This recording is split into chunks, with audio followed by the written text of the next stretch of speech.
আজ সকালে লরির চাকায় পিষ্ট বৃদ্ধ, পুলিশকে ঘিরে বিক্ষোভ স্থানীয়দের। বুধবার ভোরে কেষ্টপুর সমরপল্লী এলাকায় লরির চাকায় পিষ্ট বৃদ্ধ। এদিন ভোরে কেষ্টপুর সমরপল্লী এলাকার রাস্তা পার হচ্ছিল বছর ৬৬-র বৃদ্ধ প্রদীপ রায়।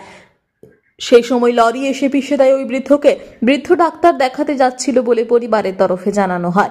ডাক্তার দেখানোর আগে মন্দিরে নমস্কার করতে যাওয়ার সময় ঘটে যায় মর্মান্তিক দুর্ঘটনা।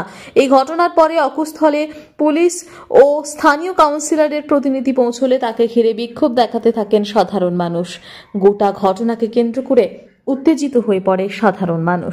উনি একটু ডাক্তার দেখাতে যাবেন, উনি সেই জন্য বাড়ির মন্দিরে ঠাকুর মন্দিরে প্রণাম করতে এসেছিলেন সকালবেলায়। আর সেই সময় এইরকম একটা বড় গাড়ি কি করে ঢুকলো? আমাদের একটা প্রশ্ন থেকে গেল আপনাদের কাছে, আপনারা এটা প্রচার করবেন কি করে এইরকম সকালবেলা এত বড় একটা গাড়ি ঢুকলো? আমরা এটা ছাড়বো, আজকে লোকটাকে কিভাবে মেরে দিয়েছে একটা ঠাকুর মন্দিরের সামনে এসে।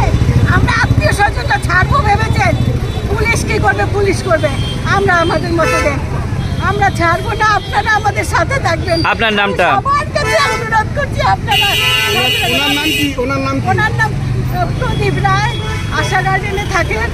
আমার নাম সাগরিকা রায়, আমি অন্য জায়গায় থাকি, অমৃত টাওয়ারে। আমার জামাই বাবু এখানে একটা লোক মানে বৃদ্ধ লোক স্পট ডেড, ঠিক আছে? সকালবেলা কোন লরি এই গলিতে ঢোকে?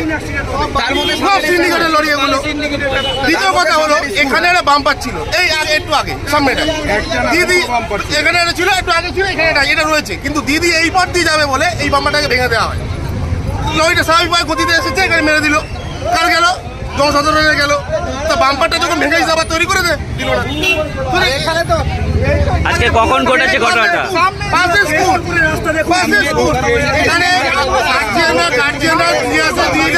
এখানে বাচ্চারা পুরো বাচ্চাকে মারা যেতে পারতো, কোনো গার্জিয়ানও মারা যেতে পারতো।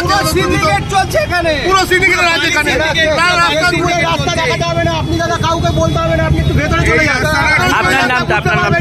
আপনার নামটা? আমার বাস করি স্কুলে আমার ব্যাপারে স্কুলে নিয়ে আসতে গেছি, দেখি এখানে লোক স্পটে গাড়ি করে দিল। কেন এরকম হবে? কেন সকালবেলা এই গলিটা দেখেন না, এই রাস্তায় বুঝতে পেরে যাবেন।